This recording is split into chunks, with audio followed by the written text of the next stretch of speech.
Hi, I'm Glenn. Dave's behind the camera today. We're the NC Beer guys. We're here for another episode of the NC Buzz. We're up in Wake Forest today on White Street with the White Street Brewing crowd and the owner, founder, everything else, Dino Radosta. Good. Thanks for letting us come in today. I'm glad to have you. We appreciate it so much. We're at 318 South. 218 South White Street up in Wake Forest. Yep. We've been in operation, about a year? Just about a year. We opened up September the 15th of 2012, so we're about to come through on our 1-year anniversary. It's pretty exciting. Great. And how's the reception been? You've been satisfied? How's it going? It's been great. We've been more than satisfied. Great. It's been fantastic. It's been more than we would have expected. People are loving the beers, but not only the locals, we're expanding into Raleigh. We're going down in Fayetteville. It's been a lot of fun. Good. All right, let's go there. Where can people pick up the beer other than coming to Wake Forest? Well, right now we're distributing with R.A. Jeffries to handle Wake County and South, and so lots of places in Raleigh. Should I name some? Well, not necessarily. What's the reach? Okay, so we're distributing with R.A. Jeffries in Raleigh, and that goes all the way down to Wilmington, down to South Carolina, over to the coast, and here in Wake County.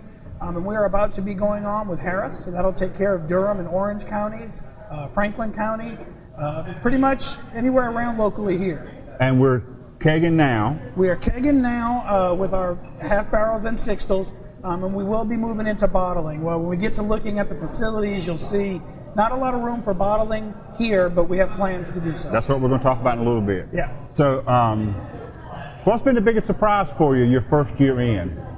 The biggest surprise the first year in? Well, probably twofold. The first surprise was we knew craft beer was very popular. We knew the folks of Wake Forest really wanted someplace to call their own. Really have been surprised at the response. It has been overwhelming. The local response. The local response. People really attaching themselves to this brewery. And then further out, the response to just the beers. People really love the beers. Our styles are a little, with our Scottish ale and our Kolsch style, they're a little bit not maybe what you always expect out of a craft brewery. Okay. Really been received well. The second surprise is how many kegs you need to own a brewery. Right. Just the sheer quantity with them going out. Just the production, just to keep up. Just to keep up.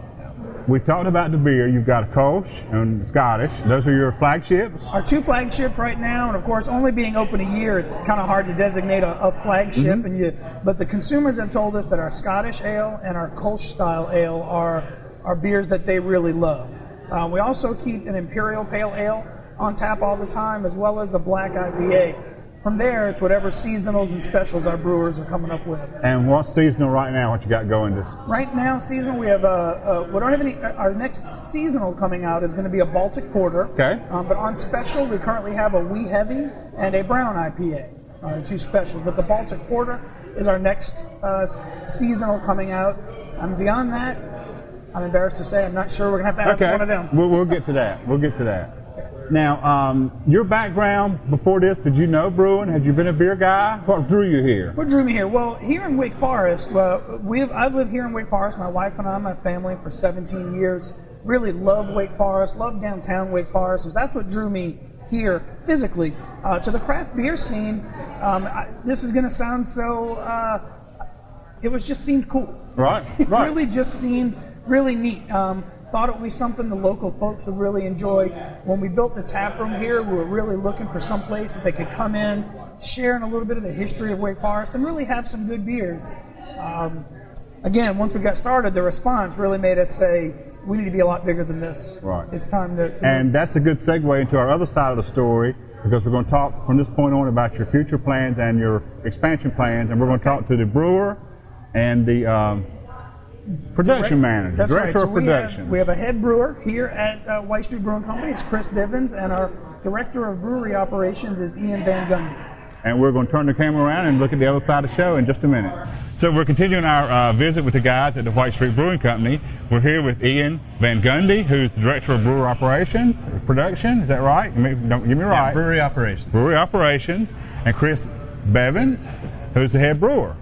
Thanks for having us, guys. Thank you. You can show us around. So, Chris, maybe give us a quick rundown of what we see behind us here. Sure.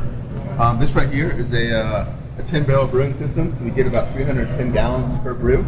As you can see, these right here, these 20-barrel fermenters are twice the size of the current brewing system.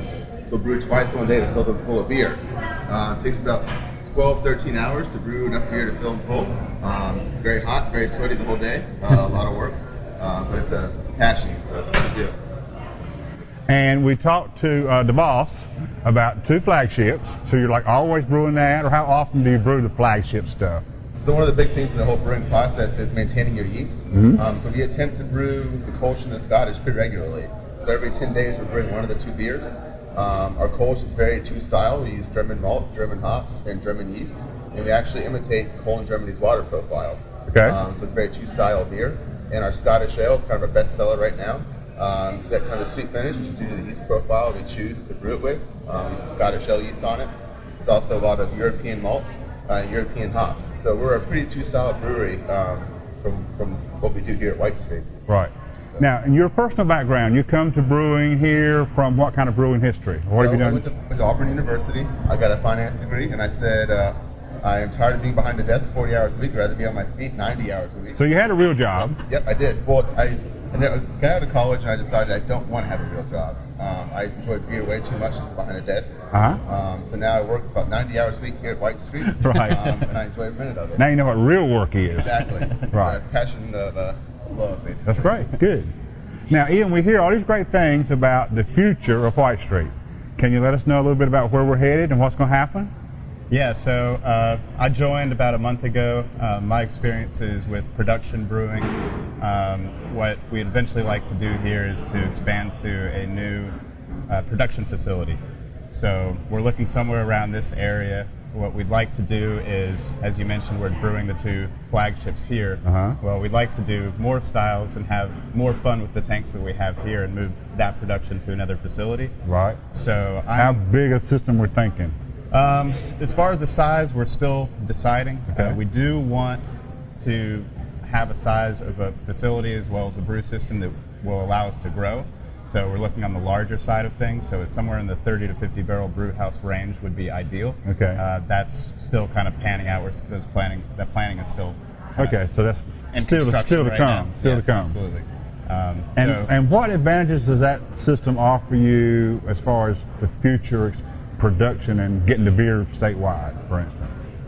Well, we'll put a bottling line there. Okay. One nice thing about the larger system is, like I said, we can continue to grow and expand into new markets without having to rip out all of our existing equipment and replace it.